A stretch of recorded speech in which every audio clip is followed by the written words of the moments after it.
Na história do garimpo, a minha família começou há mais de 100 anos pelo meu bisavô. Foi um mero acaso e sem nenhuma coincidência, foi algo que aconteceu repentino. Ele estava campeando no meio de um pasto quando eu vou contar a história da forma que aconteceu tudo certo. Ele estava campeando no meio de um pasto e ele pediu para fazer uma necessidade da qual qualquer ser humano realmente necessita fazer. Depois de ter caminhado durante muito tempo, ele ficou sem graça de fazer perto do meu tio, do tio dele.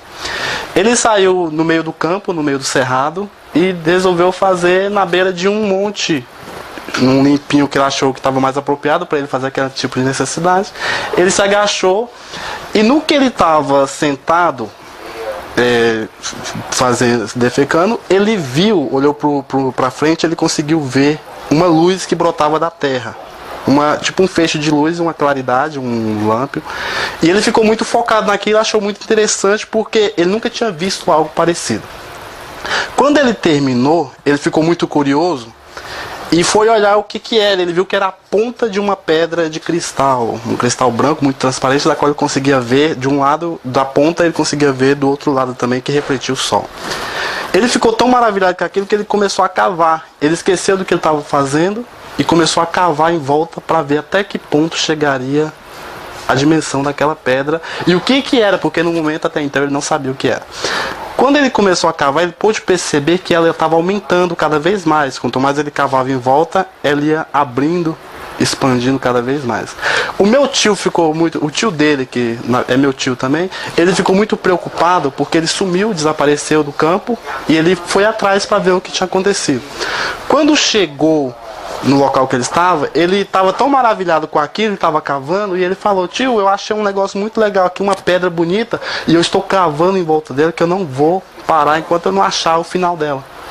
Ele ficou tão encantado com essa pedra que ele montou a barraca de acampamento do campo em volta dessa pedra, para enquanto ele não terminasse de cavar ela, ele não passasse a noite cavando, limpando, enquanto ele não terminasse de tirar ela de dentro desse buraco, ele não ia sair de lá. No que ele achou, estima-se que ela tinha mais ou menos 160 quilos ou mais em peso. Era uma pedra muito grande, entendeu? Na qual, para arrastar ela de lá, ele teve muito esforço para poder conseguir tirar ela de lá.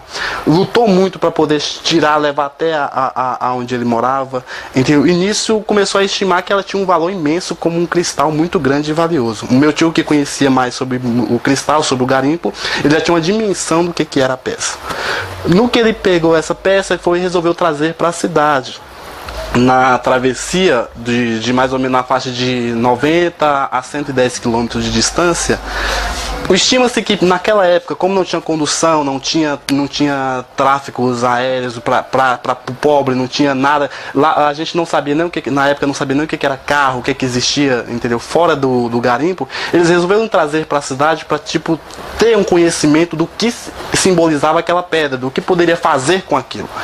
No que trouxe ela até a cidade, na trajetória, nessa luta todinha para trazer, demoraram na faixa de 3 meses para chegar com ela até aqui, a distância de 100 quilômetros, 3 meses ou mais, porque eu lembro que meu avô falou na estimação de 3 meses, que a história é contada pelo meu avô e eu estou repassando ela.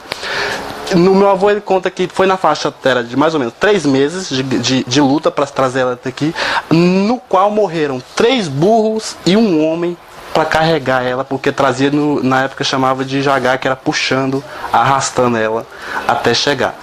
Então, quando ela chegou aqui, descobriu que era uma peça muito valiosa, na qual a cidade ou do município não tinha condição nenhuma de manter uma peça dessa, que deveria ser apresentada e mostrada em outros lugares. Onde pegaram ela daqui, com condução, levaram ela até no Rio de Janeiro. Quando chegou no Rio de Janeiro, disse que ela chegou até um banco. Nesse banco, disse que não sabiam como pagar por uma peça tão valiosa, porque era um cristal verdadeiro, um cristal legítimo, um cristal de muito valor, onde tinha muito porte. e o banco não tinha condição de bancar aquela pedra em si, mas eles preferiram ficar com ela lá como um monumento histórico, mantendo aquela pedra no banco como um representativo da peça de que é um cristal, um minério, um trabalho do solo que criou aquela pedra tão grande e imensa e super diferenciada, na qual nenhuma pessoa tinha visto ainda um tamanho daquele tão bonito e diferenciado dos outros. No entanto, para o meu bisavô, a história foi assim: a gente vai te manter, a gente vai pagar para o senhor sobre essa pedra, a gente vai pagar um valor legítimo dela, a gente não vai tirar nem menos e nem para mais sobre o valor da peça, vai ser um valor exato do que ela tem. Se ela valer 3 milhões, tipo uma especificação. E na volta, no meu bisavô, na volta dele para cá, ele acabou falecendo. Logo ele morreu em seguida e ele perdeu todos os seus documentos. Ele simplesmente desapareceu com os documentos. Ninguém achava documentos dele, não tinha segunda cópia, não conseguiu tirar a segunda via, não conseguiu fazer nada, na qual os filhos demais dele, nenhum conseguiu ter acesso tanto ao dinheiro quanto também à pedra que ele lutou para conquistar. De lá para cá, no começo teve muita luta para tentar conseguir algum documento dele, ou algo que representasse que tinha tipo, uma família contínua dele, de filhos, de netos, ou de bisneto, ou alguma coisa, ou índice parentesco como mãe, ou tios, que conseguisse pegar, entendeu, uma parte desse dinheiro, ou receber sobre esse patrimônio que ele conseguiu. Mas até hoje ninguém conseguiu. A história, ela teve um fim, porque ninguém mais comentou sobre isso, não teve mais comentário, ninguém mais procurou saber, entendeu? Mas a gente tem essa história no coração e no peito, porque a gente sempre carregou essa história e a gente ouviu falar muito sobre essa história. Hoje meu avô estima-se assim, meu avô tem na faixa de 67 anos de idade, ele estima que os juros dessa pedra, se fosse para contar hoje, os juros que ela teve só de ficar no banco, daria para alimentar tipo a nossa família inteira pro resto da vida tranquilamente, sem nenhum problema, e manter os demais que viriam. Só pelo fato e pelo tempo de juros que ela está correndo no banco até hoje. A gente não sabe onde essa peça está até hoje, a gente não tem um conhecimento, mas daí por diante que a gente começou essa trajetória de garimpo.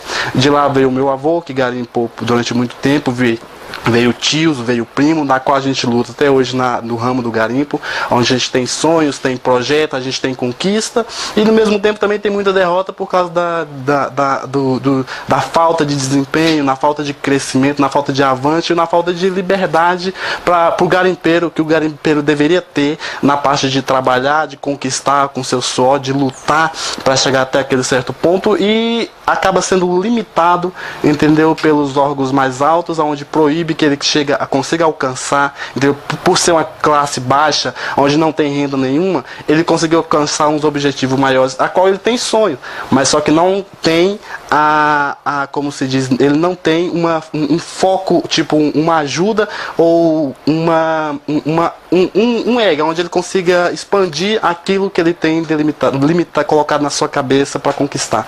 Eu acho que na nossa família, começando do meu bisavô, o meu avô, hoje da parte do meu pai também, sempre foi garimpeiro, parou o garimpo com 89 anos de idade, puto de raiva porque ele não queria parar, porque por ele estava até hoje, morreu com 110 anos de idade, feliz da vida, mas questionando por ter saído do garimpo, porque sempre foi um sonho dele, e a luta que ele sempre teve foi garimpar e conquistar em prol do garimpo. O meu avô até hoje ele também já mantém com garimpo, com um cristal, com manganês, com ouro, mas só que é um trabalho cultivado com as próprias mãos, com o próprio suor, sem a ajuda de instrumentos, sem a ajuda de ferramentas, sem a ajuda de algo necessário. O garimpeiro ele luta por si só e ele tem a mão cravada, mostrando o que ele fez, entendeu? O meu avô morreu com as mãos mostrando o que ele sempre fez e sempre gostou de fazer, calejada por trabalhar dentro de um garimpo no município de Cavalcante.